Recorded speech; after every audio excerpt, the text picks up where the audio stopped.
They talking this.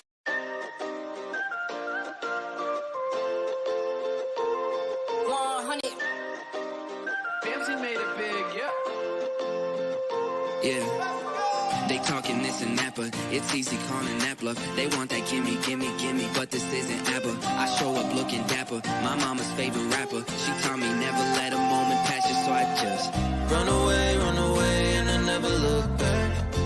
I hope it's what I'm hoping for. Run away, I got my backpack. Travel light, got my life inside a suitcase. Bought a ticket, I'm just trying to find a new place. What's the occasion, baby? Just another Tuesday. Okay, life feel like a movie. Okay, it's just another Tuesday. Say that you're lonely, then send me your ID. Got nothing to hold me right where I'm at. So come and hit closely, want you to be happy. You're tired of roaming right off the map.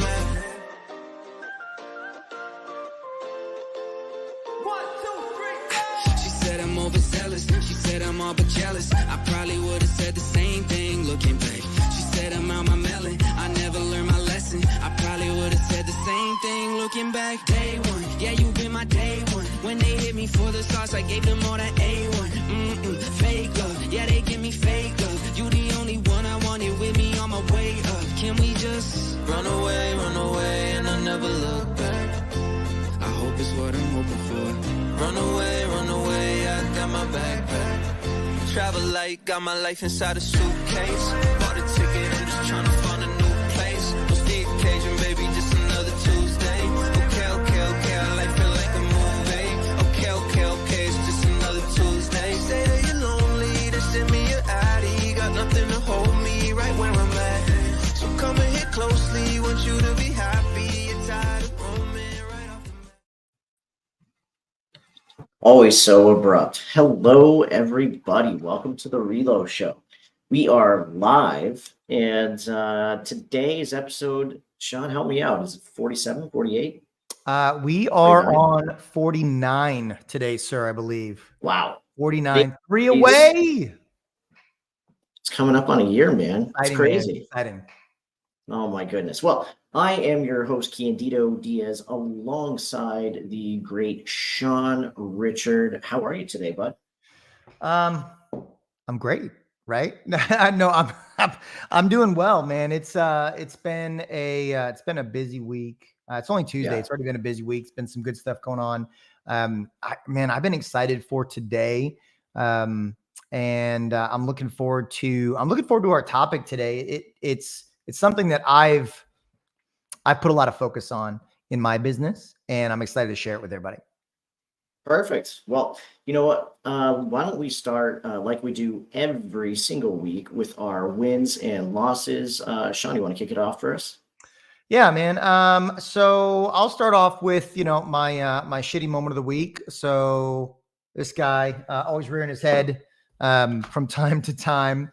And I would say right now, probably my biggest loss of the week was yesterday. I didn't leave the office feeling very productive. I did things throughout the day, but I really didn't feel like I was super productive. And that kind of just weighed on me last night. And so I came in today excited to really hit the ground running. I have some key projects, actions that I want to get done today, and I'm motivated to really get those knocked out. As far as my win over this past week, I had a phenomenal class that I taught to a group of real estate agents last week. It went exceptionally well. Got a lot of great feedback. They've already asked me to come back and teach another class later on this year. So really developing an awesome relationship with this particular real estate office, and excited to build those relationships, get to know those agents even further, and ultimately help them do more business and grow my business at the same time. That's awesome. So How about you, say man? that yesterday you had a case of the Mondays? I had a case of the Mondays. Do people still say those things, or is it just you in your basement? Just me.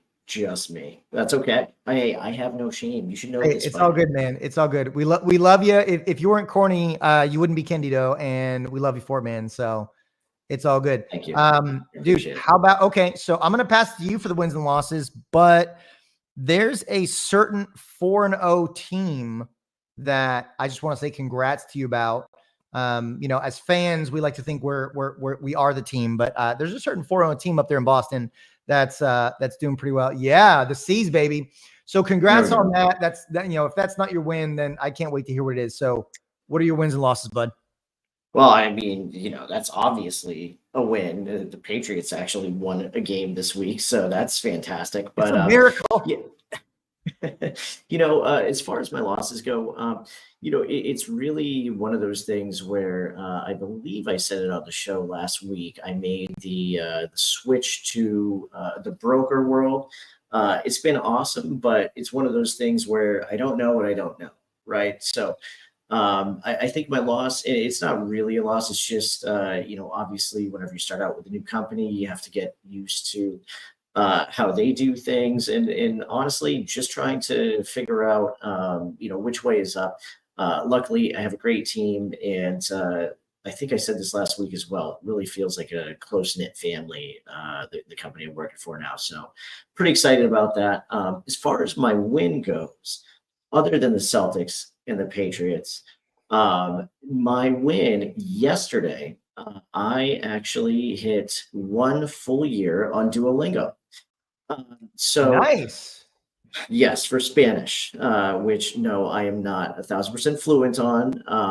But Mark and I started out on this journey about a year ago, and yeah, yesterday hit 365 consecutive days of Spanish. So Okay, so you know what? hold on, we got to dive into this a little bit. So Let's they do it. say get 1% better every day. So do you feel like you're 365% better than you were a year ago?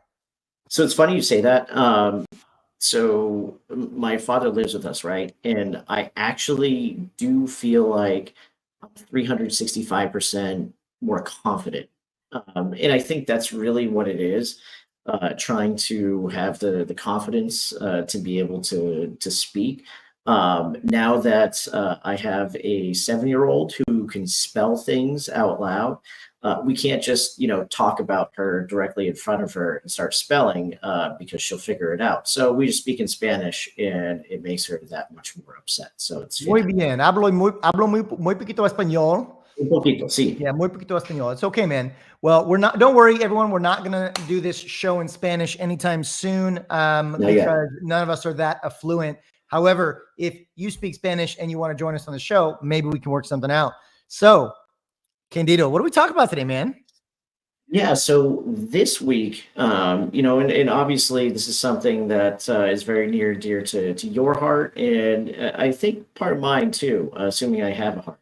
We're going to jump into small investment, big returns, and creating success at scale. So we're going to be really focused on some of the strategies that help get to some of your referral partners, not just on a one-on-one basis, but more of a medium to large scale. Well, and Candido, so this is a shift. And for all of you tuning in, whether you're watching the replay or checking us out live, first of all, thank you guys. Thank you so much for joining us. We're thrilled that you're here. We appreciate that you support us. And we really hope that we are bringing more in value than we take in payment. And so when it comes to this concept of small investment, big return, really focusing on scale, this is a shift that I've been in the process of making for several months now. And it really, for me, has been a result of the market that we're in. I've had a relatively successful year compared to last year. Last year was a horrendous year for me. And I did as much volume in the first 7 months of this year as I did all of last year. So definitely rebounded a little bit there. But looking at the market from a macro level and where we're headed, or really how long we're going to be in this particular market, I thought to myself, what is the most effective way to continue to grow my business, build relationships, and set myself up for success when the market does eventually start to shift again, whether that's in 6 months, 12 months, 3 years. I want to be prepared for it. And the conclusion that I came to was I have to get in front of as many people as possible at the same time. And that was both with real estate agents as well as directly to the consumer. And so for me, what I've implemented over the past several months, and some of this was even over, about a year ago, is I've implemented mass connection strategies. For me, it's been teaching classes has really been one of the biggest things that I've started honing in on and really hitting hard lately is teaching classes to real estate agents. I've taught, I think, 5 classes over the last 3 months, and I've been focused on really pouring into real estate agents to help them drive their business forward, getting in front of groups of 10, 15, 20 real estate agents at a time, not only so I can have the biggest impact on them, but so I can have the biggest opportunity to build relationships for me. If I get in front of 20 real estate agents and 5 of them really resonate with me and my business and how I can help them, then that's 5 new relationships versus historically, I feel like a lot of us in the lending world have had to go one-on-one, right? Meet with an agent, understand them, determine if it's a good relationship fit. Maybe it is, maybe it's not. Okay, meet with another agent one-on-one. And that's got the potential to take a lot of time. And if you're comfortable investing that time, great, awesome. For me, I really wanted to uncover potential deep relationships as fast as possible. And so for me, teaching classes was a big way to get in front of as many agents as possible at the same time. What are your thoughts, feedback, Candido? Yeah, I love that. And I think the best part about our trio is we all do some of the same things, but not necessarily the same way, right? So, as you may or may not know, I like to delve into a little bit of social media. And for me, that's been a way to really try and create relationships. And I found that, I think this year I played around with, okay, how much of my personality do I really want to give? You know me, Sean. I don't know if you want the full enchilada, but no more than 75%, please. I don't know if we can handle it. I don't know if we can handle it. Hey, but you know what? The best part is I found that because I used to kind of keep it really buttoned up, and I found that the engagement wasn't as much as it is now. Where I can kind of lean into my humor and my sense of sarcasm while at the same time still trying to educate, right? And the best part is the person that you see online is the same one, maybe a little shorter than you expected, but the same one that you get in person. And, that's the coolest part is being able to go up to people and they say, hey, I watched your video. I'm like, well, you could have commented or liked, but it is pretty neat. Some of the other things I would say is, I was telling you and Mark this, at the beginning of this year, I really wanted to focus on just being a part of more groups, more networking groups. I've been a part of BNI, a part of my local NAREP chapter, been part of the chamber for a number of years. And, for me, it's fantastic being a part of these organizations, but obviously it also helps me build my network. And with that, I would also say, get involved with your local realtor groups, right? Because local associations. Exactly. And it's awesome being able to, meet with a realtor one-on-one. But if you're able to meet with a room full of realtors, like you were kind of alluding to with teaching classes, it's, you're really helping yourself and expanding your network.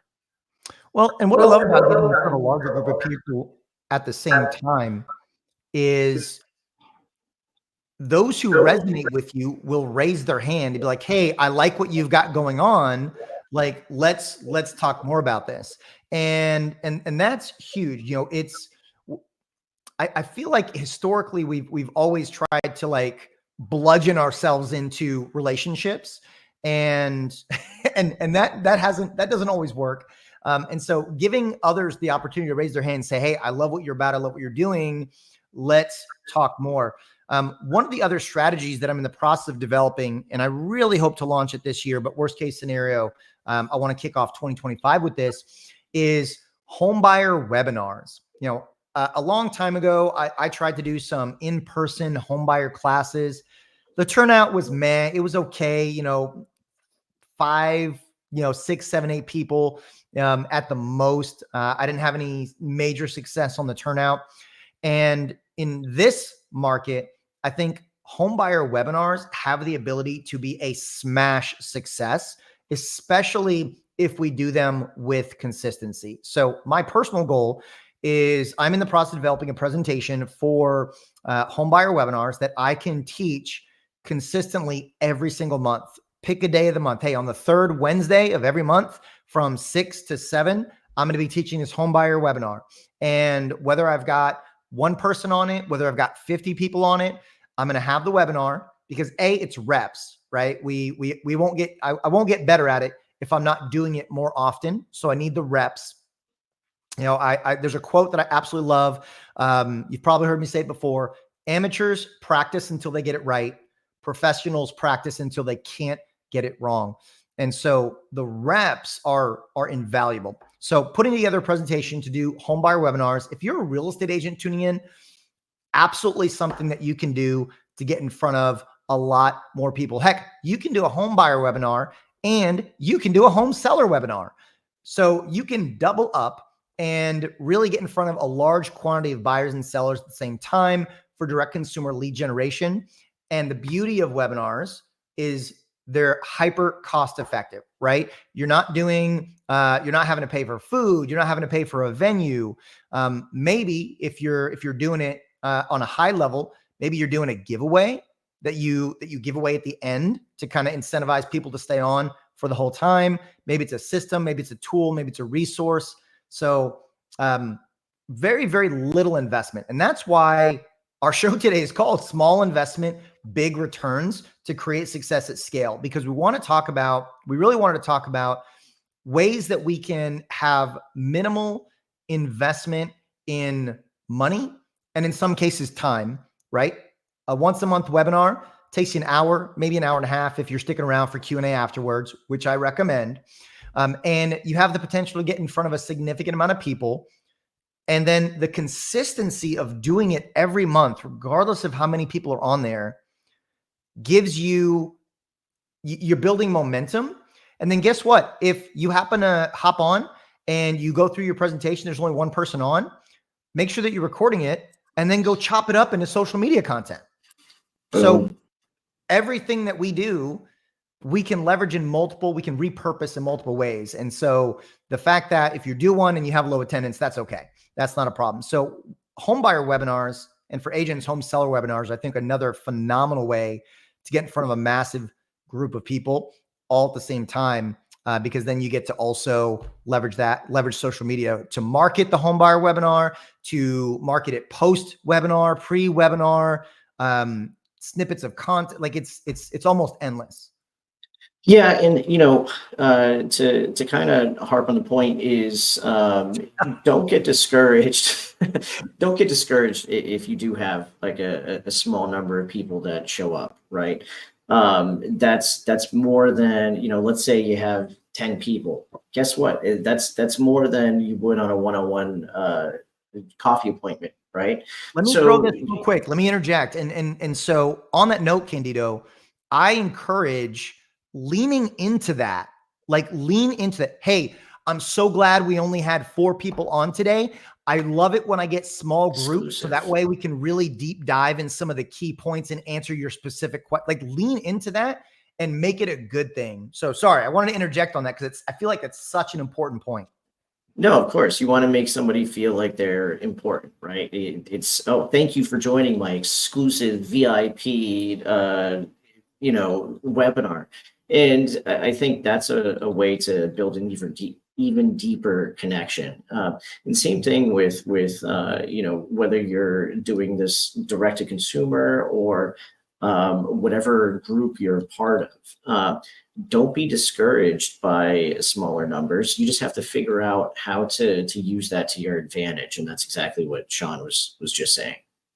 So Candido, you've got your social media. You do a lot on social media. A great way to meet to reach out to the masses. Are there any other large scale strategies, techniques that you've started to implement? Obviously, the networking is one. Anything else that you've kind of either got on the horizon to implement, or that you've been leveraging here recently, or plan to next year? So a little birdie actually suggested that I start using some of my social media content and kind of blast it out in a newsletter. I can't remember who told me to do that for the. You must know some smart birds, man. I don't know. Yeah. But no, that was a great idea that you had given me. So it's something that I am working on. You want to be able to look. I'm making content no matter what. Okay, whether 5 people end up watching it or 5,000 people end up watching it, and I think your point, which was the first good one you've given in a long time, was that if you're already making this content, you can very easily repurpose it, right? With that, I thought about, okay, I can try and implement some newsletters. I actually was part of a group. I always screw up his name because I always say it's Dan Smokoska. It's Dan Smokoska, part of a LinkedIn group that he had. And because I don't really utilize LinkedIn. So I was like, okay, how can I get better? And I find that I posted a few videos. They're doing better than all the other, social media accounts I have combined. I'm like, that's because not a lot of people do videos on LinkedIn. Probably. No, they don't. You got a higher concentration of people that are seeing it, because the algorithm on LinkedIn is like, wait a second, a video? We got to show people it.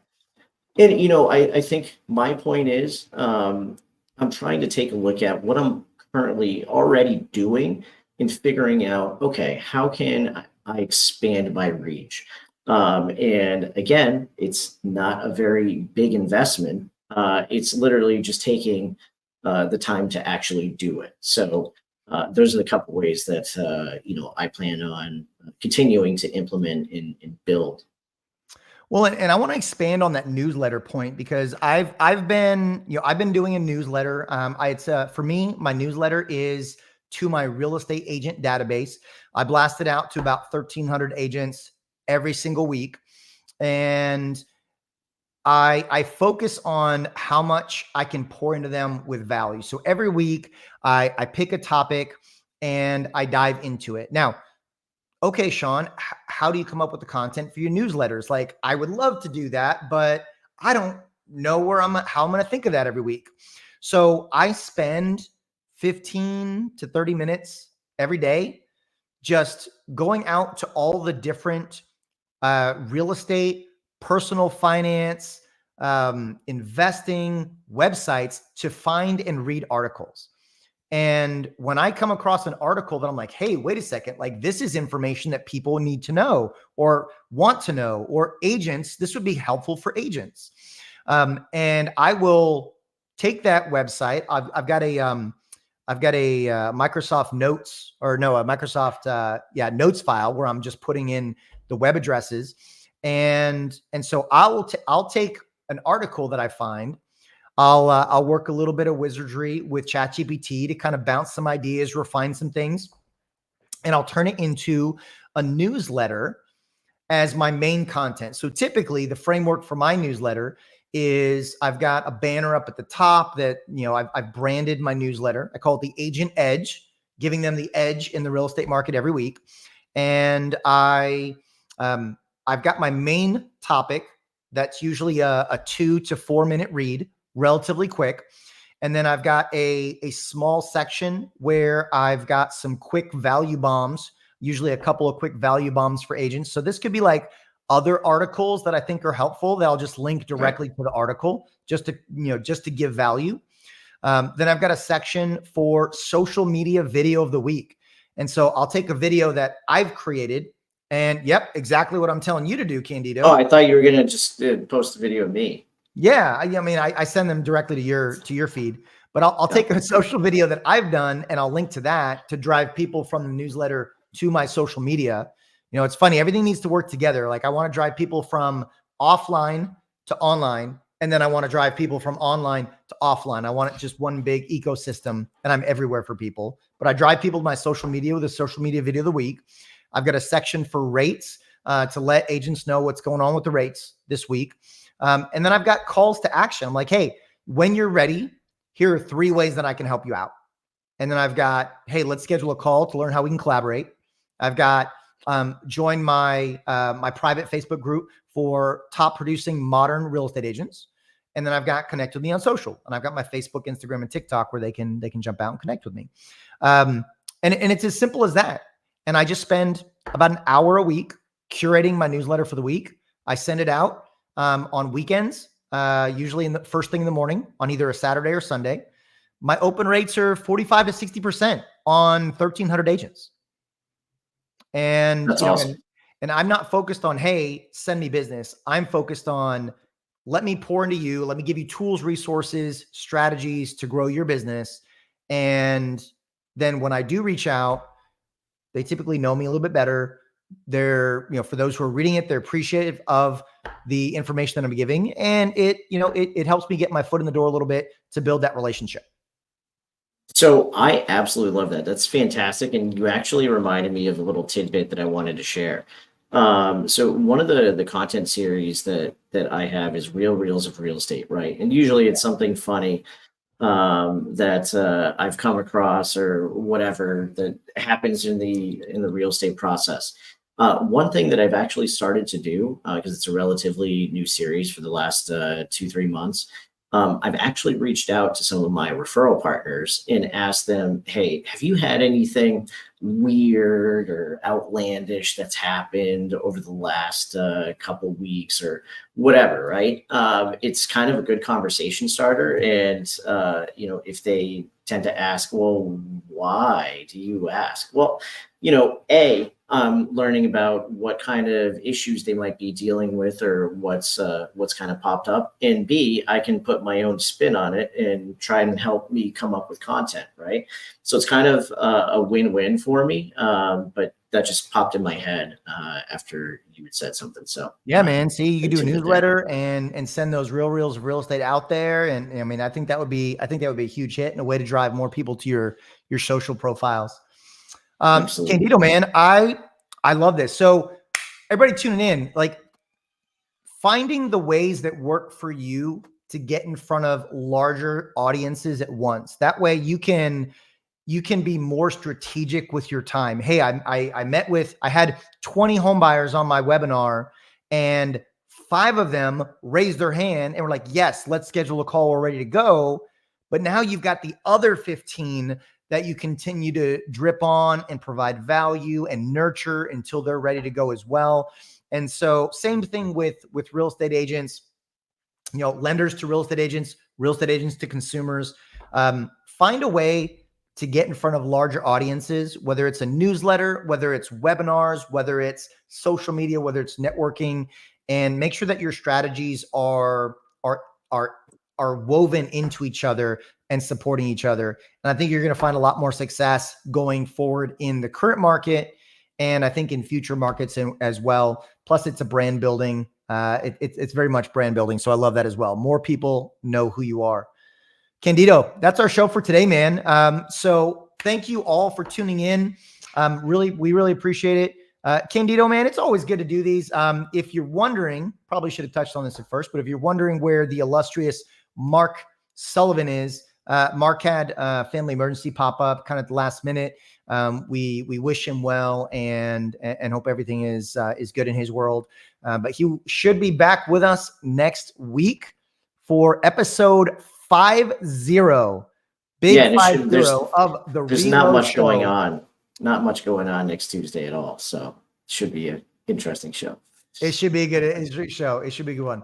All right. Well, thanks so much for joining us. I am Sean Richard with Candido Diaz. Y'all have an amazing rest of your week. Later, everybody.